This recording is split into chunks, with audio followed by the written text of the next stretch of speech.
Okay, welcome here. My name is Mathematician Jeff. Just making a quick little video here to give you additional math support. If you do like this, please consider liking. It is easy and it lets me know this channel should continue. And if there's anything in specific you need to see, please comment it down below so I can make a video on it and give you a hand. So let's take a look here. I'm going to go over different types of equations. I'm going to make two videos here to start. We're going to look at types of equations, and then we're going to look at how to solve these types of equations. Number one thing I know a lot of students struggle with is, where do I start? How do I solve? And the biggest thing you need to know is, can I identify what I'm working with? And then I can go with the solving strategy for that type of equation. Let's begin. The first thing we're going to go over is a quick little vocab word called order. And maybe you're in university level, maybe you're in secondary education level. They both interchange these words a lot. The word order and degree are actually the same. If you have a TI-84 graphing calculator, they both use the word interchangeably. And what is order? Order is defined as the largest exponent in a polynomial. And why do we like that word? Because it can tell us the maximum number of possible solutions. And I do want to emphasize possible solutions, as well as end behavior of a graph. So where do we want to go with this, right? The word degree is that highest exponent in a polynomial. And let's make sure we understand what a polynomial is. Poly meaning many, nomial number of terms. Basically many terms, right? Many terms in an equation. So we want to look at that largest exponent on the variables. We don't care about the numbers too much yet. We mostly want to focus on the variables. And what variable are we usually associating with? Letter x. Let's start by identifying different degrees in equations. Let's start with everybody's classic favorite, linear equations. Linear refers to degree 1, and I'm going to give you a classic example. Y equals mx plus b. And what is the exponent on that x? Technically, there is an exponent. It's not going to be 0. Yeah, if it was 0, it would go away. It's got to be something, and it's got to be the number 1, right? Take the number 3, for example. Number 3 has an exponent. It's not going to be 0. It's got to be 1. And go ahead on your calculator. What is 3 to the first power? It's going to be 3. That is why it's exponent 1. And let me give you another example. I could say, hey, 3x plus 2. That is a linear equation. And we'll go through with that because that is a degree 1 equation. Let's go on to the second one here. The second one here is a quadratic. And what is a quadratic? This one might stump you a little bit. Quadratic, you might think, is degree 4. This is actually a degree 2 equation. You're probably thinking, what in the world? This actually stems from the Greek word quadratus, which is the Greek word for squared. So a lot of math does stem to the ancient Greeks. So you might see a classic version like ax squared plus bx plus c, which is a quadratic equation. And I can give you another example. I could say, 2x squared plus 3. But we can at least verify the highest exponent is going to be 2. So we know this is a quadratic equation. Sound good so far? Next one, number 3, should be pretty easy. Cubic, which is going to refer to degree 3. And I'm going to see, hey, x cubed plus an x squared plus 3, right? That's a degree 3. I could say x cubed plus just x to the first, minus 2 if I want. I could write a minus 2 in here. But what we need to note is the highest degree is going to be 3. Now, don't worry. The next video I'm going to post right after this is exactly how to solve some of these. But we need to make sure we can identify the types of equations. And it's going to be really helpful, right? Because each equation type is going to have different methods to solve that type of equation, right? Cubic equation methods aren't always going to be the same as linear. They're going to be a little different.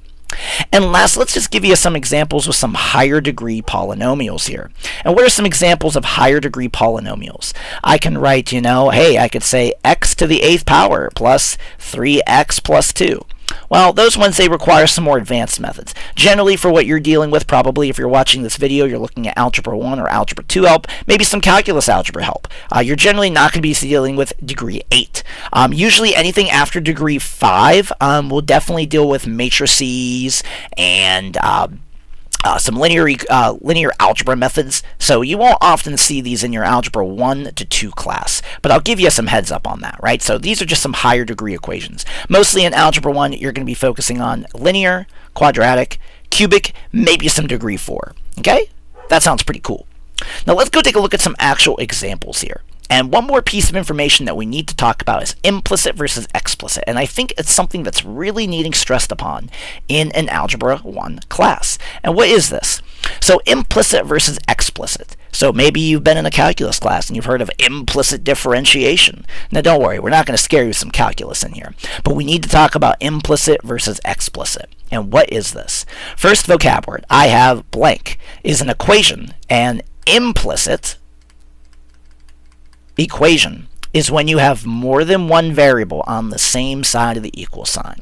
Let me give you an example. If I have 2x minus 3y is equal to 6, that's a type of implicit equation, something that we need to verify, right? People say all the time, how do I solve for x or how do I solve for y? First thing that should come to your mind, what form is it in? I know this is an implicit type equation, and I look at variable x, I see it's a degree 1. Linear and implicit. Free hints right off the start. I could give you 3x plus 2y plus z equals 3. Now, guaranteed you're in an algebra class, you're not going to be dealing with 3 variables, but this is technically a type of implicit equation. And then I can give you something wacky. I could say, I could give you a very wacky equation. I could say 2 plus x plus sine of x plus y equals 2. Again, wacky equation, but those are types of implicit equations because I see more than one variable is on the same side of the equal sign. So those are just some examples of implicit equations. Now let's take a step here and look at explicit. So an explicit equation here is a type of equation where there's only one variable on the same side of the equal sign. And these are pretty common, right? I could say y equals 2x plus 3. Technically, that's explicit, right? I can see y is on one side of the equal sign. Then I could say the next one, x equals 3. Okay, well, there not be any y's in there. There's no y's. Technically, I have one variable on one side of the equal sign, and it tells me it's exactly equal to 3. Very nice. And the last one here, I could give you something wacky here. I could say y is equal to 2x plus z plus 8. Technically, an explicit type equation. I know y is exactly equal to this bunch of scary stuff on the right-hand side, but technically, an explicit equation. So the next question comes down to is, okay, when do I use each version? When do I use these? And that's what we're going to end off here with as an example before I go to the next lesson here of showing you how to solve these different types of equations. In this example, we're here to show you what this stuff all means. So let's start here. Next question is, when do I solve this? And yeah, it's a tricky question, right? Because each equation is specific, right? So depending on what you got, you need to identify the parts of your equation and then what you're working with. So let's start with one thing here. Let's start with some implicit forms. We are used to standard form, and you might have seen standard form before. So there's an R in there, standard form. And that's that classic form where you see ax plus by is equal to c. That is a standard form equation. And I'm just going to put in parentheses here for linear equations. Now there's lots of types of standard form.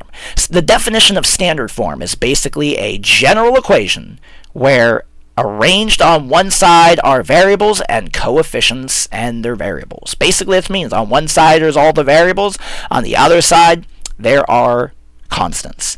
And if you don't know what a constant's just a number, right? So the difference between standard form and implicit form, well, they can be the same. They absolutely can be. And in this case, standard form is an implicit equation, but it depends on where the variables are, if there's variables on both sides or not. But standard form is an example of an implicit equation. So why do we want to know? I got an equation down here that says 4x plus 2y is equal to 24, and solve for y. Well, here's the thing I got to identify. I look at my equation and I see, what is x? The highest degree on x is a 1, so I know this is a linear equation. Now that I know it's linear, I want to solve for y. And this is where we want to get into our order of operations, which I'm going to cover in the next video. But in case you have these down, I'm going to show you how to solve this.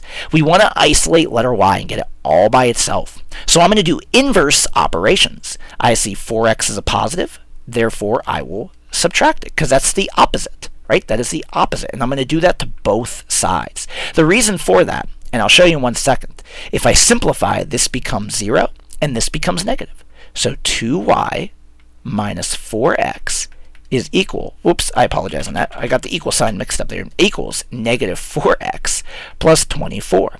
And the reason for that is because I got to make sure the sides are balanced, right? I have to.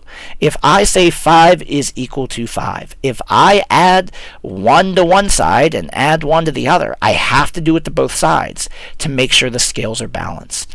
So if the original equation has a 2y over here, I'm going to have to, or a 2y or a 4x. If I subtract it, I got to do it to both sides to make sure they're balanced. It's just how equivalency works. The last step that we're going to cover is I should know anytime a variable is right up against a number. Like here, this means multiplication every time. So I'm going to do the opposite of multiplication, which you should say is division. And like I said, what I do to one side, I have to do to everything on the other side to make sure it's balanced. These cancel. Y is equal.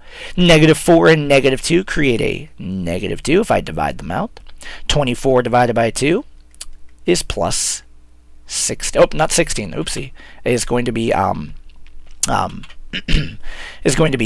plus 12. Sorry, my buttons there were not thinking. All right, and that is going to be the end of that equation. All right, so this is how we're going to start off by solving for equations. The next lesson I got coming up is we're going to cover each types of these, and we're going to start with linear equations. We're going to show you all the methods of solving a linear equation, and that's actually going to be coming up here on the next step here. So please look forward to that video. If you like this, please give us a like. If you have something in specific you do want to see from any range of math to graduate level math, I'm happy to make a video on that, but I'm starting small on linear equations. Okay, thanks for watching.